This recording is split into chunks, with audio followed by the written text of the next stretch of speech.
اعوذ باللہ من الشیطان الرجیم بسم اللہ الرحمن الرحیم۔ معزز خواتین و حضرات، عزیز طلبہ و طالبات، ڈیلی قرآن کلاس میں آپ سب کو خوش آمدید۔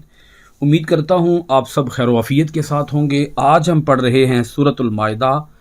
پارہ نمبر 7، آیت نمبر 101۔ لفظی ترجمہ سماعت کیجیے گا۔ یا ایھا الذین آمنوا، اے ایمان والو، لا تسألوا، تم مت پوچھا کرو، عن کے بارے میں، اشیاء چیزوں کے، ان اگر، تبدا ظاہر کی جائیں، لکم تمہارے لیے، تسؤکم تو بری لگیں تمہیں، وَإِن اور اگر،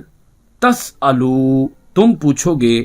عنہا ان کے متعلق، ہینا جب کہ، ینزل القرآن اتر رہا ہے قرآن، تبدا ظاہر کر دی جائیں گی، لکم تمہارے لیے، عفا اللہ اللہ تعالی نے معاف کر دیا ہے، عنہا ان کو، واللہ اور اللہ، غفور بہت بخشنے والا، حلیم بڑے حلم والا ہے۔ معزز ناظرین کرام، اس آیت مبارکہ کا ربط آیات یہ ہے، اللہ رب العالمین نے اس سے پچھلی آیت کے اندر خبیث اور طیب کو واضح فرمایا کہ کسی بھی خبیث چیز کو تم قبول نہیں کرتے، طیب کو تم قبول کرتے ہو، تو یہ دنیا کا معاملہ ہے۔ آخرت کے معاملے میں بھی یہی پالیسی اختیار کرو کہ خبیث چیز کو چھوڑ دو، اگرچہ وہ بہت زیادہ ہی کیوں نہ ہو، طیب کو قبول کرو اگرچہ وہ بہت تھوڑی ہی کیوں نہ ہو۔ اسی طرح اللہ پاک نے ایک بہت اہم اصول بیان فرمایا کہ حالت احرام کے اندر تم شکار نہیں کر سکتے۔ تو یہ حکم جو ہے، اللہ پاک کی شریعت کا یہ حکم، اللہ پاک کے دین کا یہ حکم، اللہ تعالیٰ جب دین کے احکام کو بیان کرتا ہے تو اس کے ساتھ جتنی بھی جزیات ہوتی ہیں، اس کے ساتھ ریلیٹڈ چیزیں ہوتی ہیں، ریلیونٹ چیزیں ہوتی ہیں، اللہ تعالیٰ ان چیزوں کو بھی بیان فرماتا ہے۔ اب دیکھیے اس آیت مبارکہ کے اندر اللہ پاک نے کیا بیان فرمایا ہے۔ حضور نبی اکرم صلی اللہ علیہ وآلہ وسلم کی بارگاہ کا ادب بھی بیان کیا، پیغمبر اعظم حضور علیہ الصلوۃ والسلام کی جو پیغمبرانہ ذمہ داریاں ہیں انہیں بھی اجاگر فرمایا، حضور کی جو پیغمبرانہ حیثیت ہے اسے بھی بیان فرمایا۔ دیکھیے گا آیت مبارکہ کو، یا ایھا الذین آمنوا، اے ایمان والو، لا تسألوا عن اشیاء ان تبد لکم تسؤکم، مت پوچھا کرو ایسی باتیں کہ اگر ظاہر کی جائیں تمہارے لیے تو تمہیں بہت بری لگیں، وَإِن تَسْأَلُوا عَنْهَا حِينَ يُنَزَّلُ الْقُرْآنُ تُبْدَ لَكُمْ، اور اگر پوچھو گے ان کے متعلق جب کہ اتر رہا ہے قرآن تو ظاہر کر دی جائیں گی تمہارے لیے، عفا اللہ عنہا اللہ نے ان کو معاف کر دیا، واللہ غفور حلیم اللہ تعالیٰ بہت بخشنے والا اور بڑے حلم والا ہے، بڑی برداشت والا ہے۔ آیت مبارکہ کا پس منظر یہ ہے، اگر آپ حضور علیہ الصلوۃ والسلام کے اعلان نبوت کے بعد کے سالوں کو دیکھیں تو وہ ٹوٹل 23 سال بنتے ہیں، جس میں سے 13 سال مکہ میں گزرے اور 10 سال مدینہ طیبہ کے اندر گزرے، یہ ٹوٹل کل اس طرح سے 23 سال بن جاتے ہیں۔ حدیبیہ کا واقعہ ہوا تھا سن 6 ہجری میں۔ اگر آپ 13 سالہ مکی دور کو اور 6 سالہ مدنی دور کو، جو کہ حدیبیہ کے واقعہ تک کا ہے، اگر آپ اس سارے دور کو دیکھیں،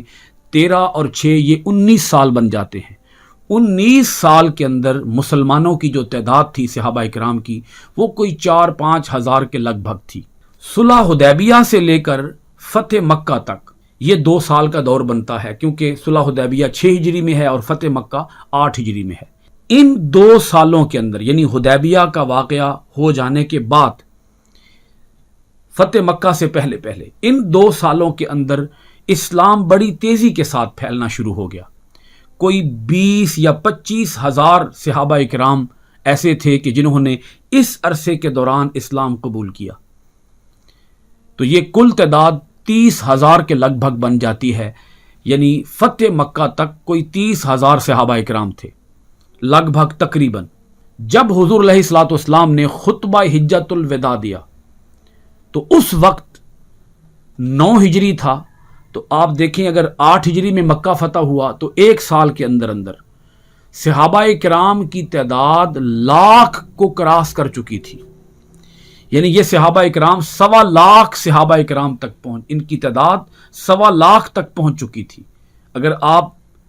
ایک محتاط اندازہ لگائیں تو بعض علماء کرام نے 1,40,000 صحابہ کرام کی تعداد لکھی ہے.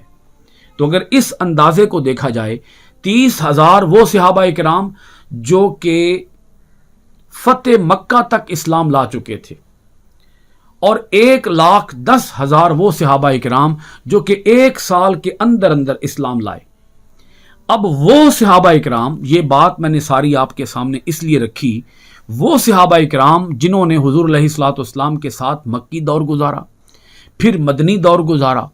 اور وہ حضور علیہ الصلوۃ والسلام کے ساتھ ایک طویل عرصہ اٹیچ رہے، منسلک رہے، حضور کی بارگاہ کے اندر ان کا آنا جانا رہا، حاضریاں رہیں، حضور علیہ الصلوۃ والسلام کی مجلس میں بیٹھ کر انہوں نے قرآن مجید کا علم حاصل کیا، دینی علوم حاصل کیے. تو یہ جو لوگ تھے، ان لوگوں کی بہت اعلیٰ پیمانے پر تربیت ہو چکی تھی. اور جو ابھی نئے نئے مسلمان ہوئے تھے اور بڑی تیزی کے ساتھ مسلمان ہوئے تھے، فطری بات ہے انہیں ابھی تربیت کی بہت زیادہ ضرورت تھی. تو جو پرانے صحابہ کرام تھے، جلیل القدر صحابہ کرام تھے، معزز ترین اولو العزم ہستیاں تھیں صحابہ کرام کی، انہیں کبھی کوئی سوال پوچھنے کی ضرورت ہی پیش نہیں آتی تھی. اللہ تعالیٰ نے اس حد تک ان کے سینوں کو اسلام کے لیے کھول دیا تھا، اور حضور علیہ الصلوۃ والسلام کی تربیت کا اتنا گہرا اثر تھا ان کے دلوں کے اوپر، ان کے عقلوں کے اوپر، ان کی فہم و فراست کے اوپر، کہ سوال ان کے ذہن میں پیدا ہی نہیں ہوتا تھا. اگر کبھی کوئی سوال ذہن میں پیدا ہوتا بھی تو ان کا ایمان انہیں خود اس کا جواب دے دیتا، اور بہت کم انہیں حضور علیہ الصلوۃ والسلام سے کوئی بات پوچھنے کی ضرورت پیش آتی. لیکن جو ابھی نئے نئے لوگ مسلمان ہوئے تھے، یہ لوگ ایسے تھے کہ جو ابھی اسلام کے اندر اتنے پختہ نہیں تھے، مضبوط نہیں تھے، اسلام کے اندر ثقہ نہیں تھے، اسلام کی فقاہت، اسلام کی سمجھ بوجھ انہیں ابھی اتنی زیادہ نہیں تھی. تو یہ لوگ حضور علیہ الصلوۃ والسلام کی بارگاہ میں آتے اور طرح طرح کے سوالات پوچھتے اور حضور علیہ الصلوۃ والسلام کو پریشان کرتے. یعنی ایسے بھی سوالات جو کہ پوچھنے کی ضرورت ہی نہیں ہوتی تھی، مثلا گھریلو زندگی کے سوالات، نجی زندگی کے سوالات، پرسنل لائف کے سوالات، ایسے سوالات کہ جن کو پوچھنے کی کوئی ضرورت ہی نہ تھی، وہ سوالات پوچھنا شروع کر دیتے. اس کی میں چھوٹی سی ایک مثال دیتا ہوں. اقرع بن حابس تمیمی ایک صحابی کا نام ہے. یہ حضور علیہ الصلوۃ والسلام کی بارگاہ میں آئے اور عرض کیا، یا رسول اللہ صلی اللہ علیہ وسلم، کیا اللہ تعالیٰ نے ہر سال حج کرنا فرض کیا ہے؟ حضور علیہ الصلوۃ والسلام نے ناگواری کا اظہار کیا، چہرہ انور پھیر لیا. اس نے پھر وہی سوال پوچھا. بار بار جب یہ سوال پوچھا تو حضور علیہ الصلوۃ والسلام نے ایک ہی جواب دیا، اور آپ علیہ الصلوۃ والسلام نے ارشاد فرمایا کہ اگر میں ہاں کہہ دوں تو اللہ تعالیٰ تم پر ہر سال حج کرنا فرض کر دے گا اور تم مشکل میں پڑ جاؤ گے. اب اس حدیث پاک کے اندر جو بات ہمیں سمجھ میں آتی ہے وہ یہ ہے کہ جب کسی حکم کو اللہ تعالیٰ نے مجمل رکھا ہے، جب کسی حکم کو عام رکھا ہے، کسی حکم کو مقید نہیں کیا، اس حکم کے ساتھ کوئی پابندی اللہ پاک نے خود بیان نہیں فرمائی، تو اس کا صاف مطلب یہ ہے کہ خود سمجھ جانا چاہیے کہ ہر سال حج کرنا فرض تو نہیں ہوگا. جیسا کہ اللہ پاک نے ارشاد فرمایا، حج البیت من استطاع الیہ سبیلا، جو بھی خانہ کعبہ تک پہنچنے کی طاقت رکھتا ہو اس پر لازم ہے کہ وہ بیت اللہ کا حج ادا کرے. اب جب ہر سال کی بات نہیں کی گئی اور حضور علیہ الصلوۃ والسلام نے بھی اسے بیان نہیں فرمایا، تو از خود یہ بات سمجھ جانی چاہیے تھی کہ ہر سال حج فرض نہیں ہے، حج زندگی میں ایک بار ہی فرض ہے. تو جس کام کو اللہ پاک نے حلال رکھا ہے اسے حلال سمجھنا چاہیے، جس کام کو اللہ پاک نے حرام رکھا ہے اس کام کو حرام سمجھنا چاہیے. مگر بعض ایسے سوالات کہ جس کے ساتھ مشکل پیش آ سکتی ہے، ایسے سوالات پوچھنے کی ضرورت ہی نہیں ہوتی. اللہ پاک نے اسی لیے یہ بات ارشاد فرمائی، اے ایمان والو مت پوچھا کرو ایسی باتیں کہ اگر ظاہر کی جائیں تمہارے لیے تو تمہیں بہت بری لگیں۔ واقعہ یہ ہے کہ حضور علیہ الصلوۃ والسلام سے اسی طرح کے بے جا قسم کے، بے تکے قسم کے، فضول قسم کے جب سوالات کیے گئے تو حضور علیہ الصلوۃ والسلام ان سوالات سے کبیدہ خاطر ہوئے، آپ کی طبیعت کے اوپر بوجھ پڑا۔ تو حضور علیہ الصلوۃ والسلام ممبر پر تشریف فرما ہوئے اور ارشاد فرمایا، اے لوگو، آج جس چیز کے متعلق تم مجھ سے دریافت کرو گے میں تمہیں وہ بتاؤں گا، آؤ آج جس نے جو کچھ پوچھنا ہے پوچھ لو۔ صحابہ اکرام ادب کے مارے اپنی گردنیں جھکائے ہوئے تھے اور زاروں قطار رو رہے تھے، کسی میں ہمت نہ تھی کہ کوئی بات کر سکے۔ اس وقت حضرت عبداللہ بن حذافہ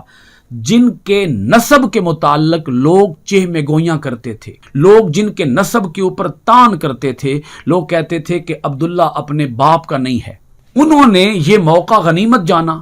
اور حضور علیہ الصلوۃ والسلام کی بارگاہ مقدسہ میں عرض کر دیا، یا رسول اللہ صلی اللہ علیہ وسلم من ابی، یا رسول اللہ صلی اللہ علیہ وآلہ وسلم، اے اللہ کے رسول مجھے بتائیں میرا باپ کون ہے۔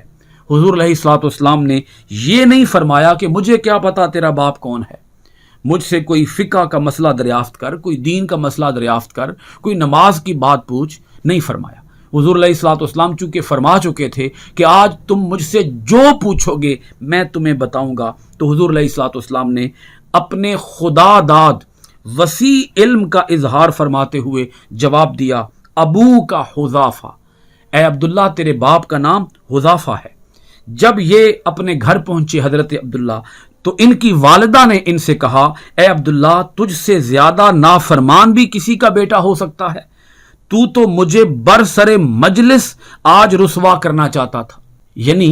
اگر میں نے زمانہ جاہلیت کے اندر اپنا منہ کالا کیا ہوتا تو آج تو میں معاشرے کے اندر رسوا ہو جاتی، میں تو کسی کو منہ دکھانے کے لائق نہ رہتی۔ حضرت عبداللہ کو اپنے محبوب نبی صلی اللہ علیہ وآلہ وسلم کے علم خدا داد پر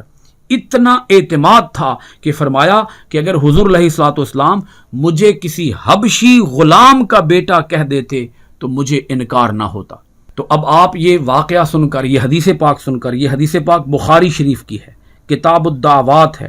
باب التعوذ من الفتن ہے، اور اس کا صفحہ نمبر 941 اور جلد نمبر 2 ہے۔ تو اس واقعہ سے آپ یہ بات سمجھ رہے ہوں گے کہ صحابہ اکرام کو شدید احتیاط برتنا پڑتی تھی کہ وہ کوئی ایسی بات حضور نبی اکرم صلی اللہ علیہ وآلہ وسلم سے نہ پوچھ لیں کہ جس سے کسی کی معاشرے کے اندر رسوائی ہو جائے۔ تو اللہ پاک نے ارشاد فرمایا، لا تسألوا عن اشیاء ان تبد لکم تسؤکم، مت پوچھا کرو ایسی باتیں کہ اگر ظاہر کر دی جائیں تمہارے لیے تو تمہیں بہت بری لگیں، مت پوچھا کرو ایسی باتیں۔ اللہ پاک نے آگے یہ بات بھی ارشاد فرما دی، وَإِن تَسْأَلُوا عَنْهَا حِينَ يُنَزَّلُ الْقُرْآنُ تُبْدَ لَكُمْ، اور اگر پوچھو گے تم ان کے متعلق جب کہ ابھی قرآن اتر رہا ہے، ابھی وحی کا نزول ہو رہا ہے، تو ظاہر کر دی جائیں گی تمہارے لیے، چونکہ قرآن مجید نازل ہو رہا ہے، وحی اتر رہی ہے، یہ زمانہ قرآن کے نزول کا زمانہ ہے۔ اگر اس دوران تم کوئی بات پوچھو گے تو وہی آ جائے گی، جن باتوں کا تعلق نہ دین کے ساتھ ہے نہ دنیا کے ساتھ ہے، تمہاری اپنی ذاتی زندگی کے ساتھ ہے، تو ایسی باتیں پوچھ کر اپنے آپ کو کہیں رسوا نہ کر بیٹھنا۔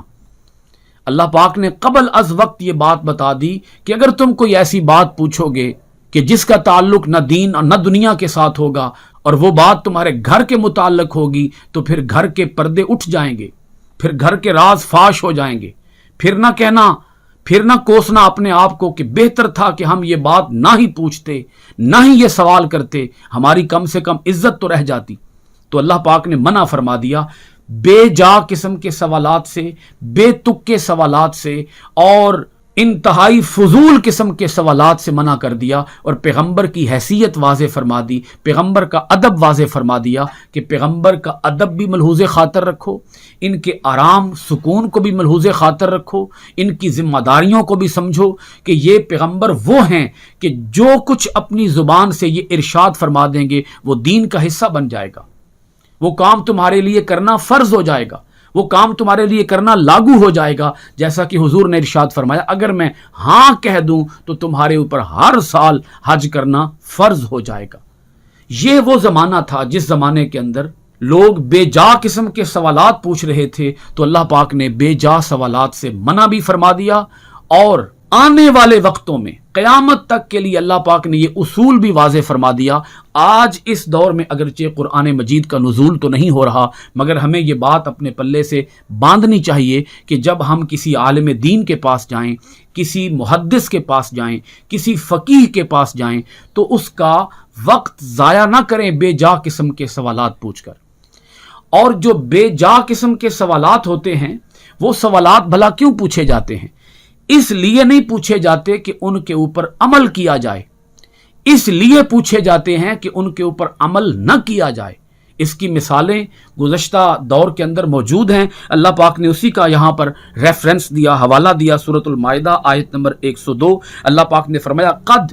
تحقیق سألہا پوچھا تھا ان کے متعلق، قوم ایک قوم نے، من قبلکم تم سے پہلے، ثم پھر اصبحوا وہ ہو گئے، بہا ان احکام کا، کافرین انکار کرنے والے۔ تم سے پہلے بھی ایک قوم گزر چکی ہے جس نے ایسی ہی باتیں، بے جا قسم کی، بے تکی قسم کی باتیں اپنے پیغمبروں سے پوچھی تھیں، اور پھر پوچھ کر وہ ان باتوں کا انکار کر بیٹھے، ان احکام کا انکار کر بیٹھے۔ وہ جو بنی اسرائیل کا واقعہ ہے، جو اللہ پاک نے ارشاد فرمایا کہ جاؤ ایک گائے ذبح کرو، اس کا گوشت مقتول کے جسم کے ساتھ لگاؤ، مقتول زندہ ہوگا، اپنے قاتل کا پتہ دے گا، اور اس کے بعد وہ پھر سے فوت ہو جائے گا۔ تو اللہ پاک نے اصول بیان فرما دیا، وہ کوئی گائے لیتے، اسے جا کے ذبح کرتے۔ اللہ پاک نے جب فرمایا کہ تم کوئی گائے لے لو، اسے ذبح کر دو، تو انہوں نے کہا نہیں، ہمیں بتایا جائے اس گائے کی نشانیاں کیا ہیں، اس گائے کا رنگ کیا ہے، اس گائے کی عمر کیا ہے، وہ گائے کام کاج کیا کرتی ہو، ہل جوتتی ہو یا کنویں سے پانی نکالتی ہو، تو ہمیں وہ گائے بتائی جائے۔ تو انہوں نے طرح طرح کے سوالات پوچھ کر خود اپنے آپ کو پھنسایا، اپنے آپ کو نقصان پہنچایا۔ اگر وہ کوئی گائے ذبح کر دیتے اللہ کا حکم پورا ہو جاتا، مگر جب انہوں نے خود اپنے آپ کو سوالات کر کر کے باؤنڈ کر لیا، پابند کر لیا، اور اللہ پاک نے نامینیشن کر دی، اللہ پاک نے واضح کر دیا یہ وہ گائے ہے جو تمہیں ذبح کرنا پڑے گی، پھر وہ تلاش میں چل پڑے۔ اب آپ یہ سمجھیے وہ جو یہ سوالات پوچھ رہے تھے، اس لیے نہیں پوچھ رہے تھے کہ انہوں نے گائے ذبح کرنی تھی، نہیں، وہ اس لیے پوچھ رہے تھے کہ کوئی صورت شاید نکل ہی آئے کہ ہم اس گائے کو ذبح کرنے سے بچ جائیں، تاکہ قاتل کا کسی کو پتہ نہ چلے۔ تو وہ تو اس عمل سے بچنے کے لیے سوالات پوچھ رہے تھے۔ سادہ سی ایک بات ہے، اگر کوئی شخص لاہور جانے کا راستہ پوچھے اور اسے لاہور جانے کا راستہ بتا بھی دیا جائے، اور پھر وہ آگے سے سوالات کی بچھاڑ لگا دے، نہیں یہ بتائیں، نہیں یہ بتائیں، نہیں یہ بتائیں، نہیں یہ بتائیں، تو اس کا مطلب کیا ہوگا؟ وہ لاہور جانا ہی نہیں چاہتا۔ بھئی جس کو لاہور کا راستہ بتا دیا جائے وہ تو اپنا وقت برباد نہیں کرے گا، وہ تو کہے گا کہ میں فی الفور منزل کی جانب چل پڑوں۔ تو ہدایت جب مل جائے، جو صاحبان حق ہوتے ہیں وہ اس ہدایت کے رستے پر چل پڑتے ہیں، وہ مزید اور بے تکے اور بے جا قسم کے سوالات پوچھ کر اپنا وقت برباد نہیں کرتے۔ اللہ تعالی ہم سب کو قرآن مجید کے احکام کو سمجھنے، غور و خوض کرنے، آیتوں کو ترجمہ، تفسیر و تشریح کے ساتھ پڑھنے، عمل پیرا ہونے، قرآن کے افاقی پیغام کو دنیا بھر کے اندر عام کرنے کی توفیقات خیر عطا فرمائے۔ سورۃ المائدہ آیت نمبر 102 کے ساتھ آج کی کلاس اختتام کو پہنچی۔ انشاءاللہ العزیز آئندہ ڈیلی قرآن کلاس میں آپ کے پاس حاضر ہوں گے سورۃ المائدہ کی آیت نمبر 103 کے ساتھ۔ بہت شکریہ۔ السلام علیکم ورحمۃ اللہ وبرکاتہ۔